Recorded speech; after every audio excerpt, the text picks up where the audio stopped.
मेरे प्रियो, मत्ती रचित सुसमाचार 5 अध्याय 18 वचन इस प्रकार कहता है, क्योंकि मैं तुमसे सच कहता हूँ कि जब तक आकाश और पृथ्वी टल न जाए तब तक व्यवस्था से एक मात्रा या एक बिंदु भी बिना पूरा हुए नहीं टलेगा।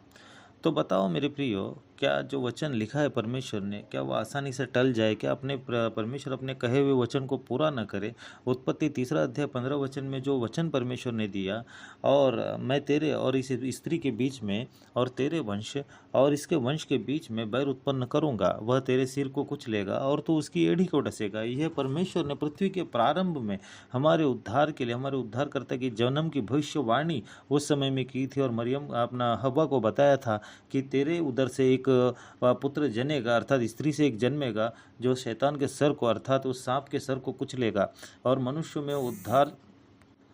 क्षमा करें, और मनुष्य का उद्धार करेगा। और जब भजन संहिता 138 उसका 2 वचन इस प्रकार कहता है, मैं तेरे पवित्र मंदिर की ओर दंडवत करूंगा और तेरी करुणा और सच्चाई के कारण तेरे नाम का धन्यवाद करूंगा। ध्यान दीजिएगा आगे, क्योंकि तूने अपने वचन को अपने बड़े नाम से भी अधिक महत्व दिया है। तो मेरे प्रियो, जिस परमेश्वर ने अपने बड़े नाम को अपने वचन से भी अधिक अपने वचन को अपने बड़े नाम से भी अधिक महत्व दिया है, क्या वह परमेश्वर अपने वचन को न माने या अपने वचन को पूरा न करे? यह परमेश्वर का वचन है जो पहले हव्वा को, फिर प्रतिज्ञात समय पर नासरत की मरियम अर्थात यीशु की माता को दिया गया।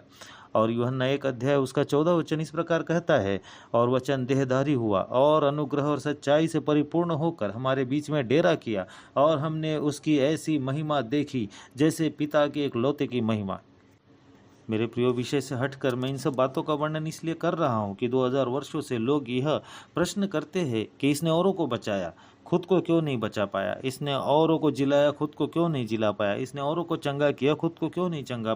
कर पाया? आज भी लोग ये ही तंज कसते हैं, पर वे पिता की महिमा उस पुत्र में क्रूस से उतरने से बढ़कर, जो कि परमेश्वर ने अपने पुत्र की महिमा की, उसने उसको मुर्दों में से जिलाया, तीसरे दिन जी उठाया, कब्र फाड़ के निकाला, इस बात को वो देख नहीं पाते, ना ही वो इस आश्चर्य कर्म को समझ पाते हैं।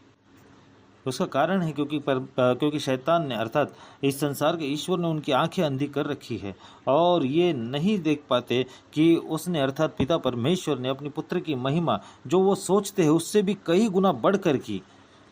कि उसने अपने पुत्र को मृत्युंजय की सामर्थ्य दी और उस मृत्युंजय की सामर्थ्य से नवाजा है और मृत्यु पर जयवंत किया है। परंतु संसार ये सब कुछ नहीं देख पाता, क्योंकि दुर्भाग्य से उनकी आंखें जगत के ईश्वर ने अंधी कर रखी है, और जब तक पिता उन्हें खींच न ले तब तक प्रभु यीशु मसीह के पास कोई नहीं आ सकता। इस प्रकार